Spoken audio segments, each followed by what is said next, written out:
Hey, what's up guys? For today's video guys, ay papakita ko sa inyo yung aking kinikip na lugar kasi guys, sobrang relaxing din dito.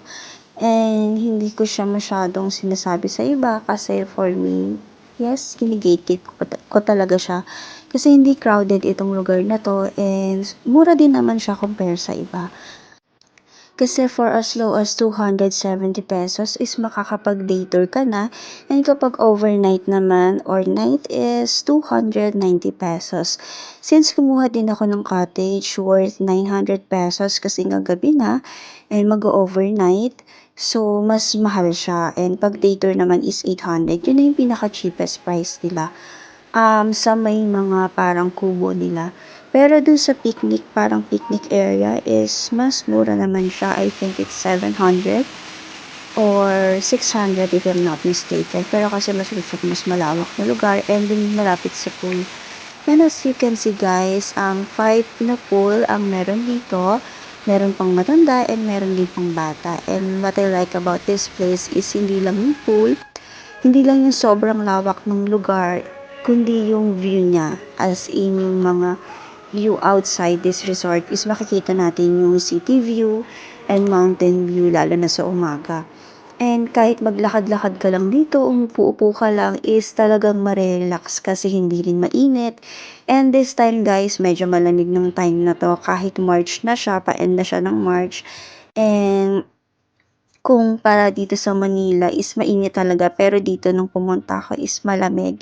And I regret na hindi ako nagdala ng jacket dito kasi sobrang lamig nung time na 'to. And yun lang guys, gusto ko lang kayo i-tour sa lugar na 'to and I really like taking pictures and videos kasi parang remembrance ko na rin and collecting memories talaga yung ginagawa ko sa lahat ng mga pinopost ko online. Hindi lang siya para magkaroon ng likes or views at all. And kasi guys, sobrang nakakalimutin ako sa password. So, ipinapublic ko lahat ng post ko para naman makita ko if ever na mawala ko na naman yung password sa account ko. And this is not the first time. And dito guys, makikita nyo yung kanilang room. Meron silang mga room na worth, I think, 3,000 or 2,800 overnight. Meron na siyang AC and solo bathroom. Pero hindi ko na napakita sa inyo. And dito guys, sobrang lamig talaga nung time na to kasi I think mag to 12 midnight na and I decided na nung time na to is mag-noodles ako kasi ang lamig talaga ng panahon. And hindi na ako makapag-swimming that time kasi yung temperature niya, I think, yung temperature niya nasa 18 nung gabi na yon pero yung pakiramdam mo nasa 10 degrees Celsius.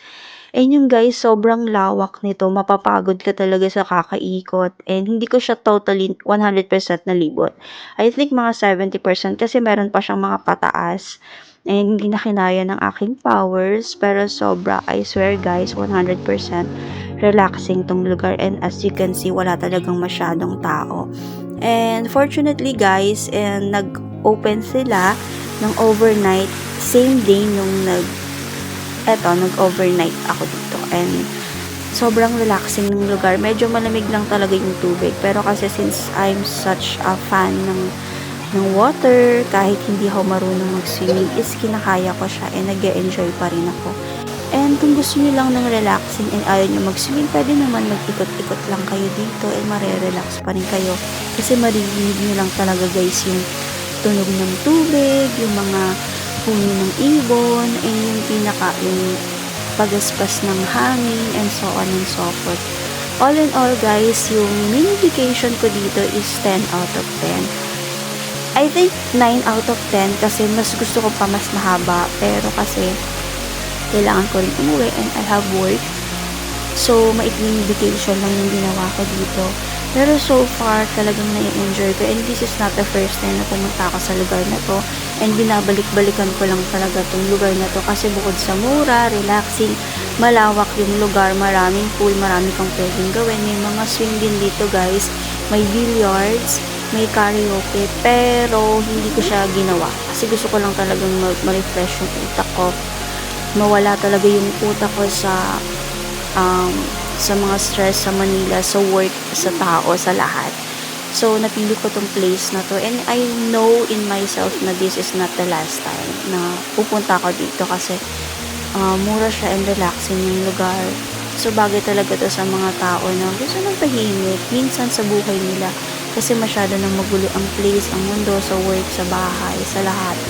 Sa daan, sa traffic and all. Pero dito sa lugar na to, talagang makakawala siya ng pagod. I swear guys, 10 out of 10 kung magbabakasyon kayo dito. And hindi lang siya mayroong mga solo or 2 packs. Meron din siyang pang family room, pero meron din mga facing the pool, and meron din siyang facing the mountain or yung city view nila. So, okay guys, eto yung Christina Villas Mountain Resort, and pwede rin kayong mag-inquire sa kanilang Facebook account, and nagre-reply naman sila so far. And that's it for today guys. Thank you for watching. Have a great day. Bye!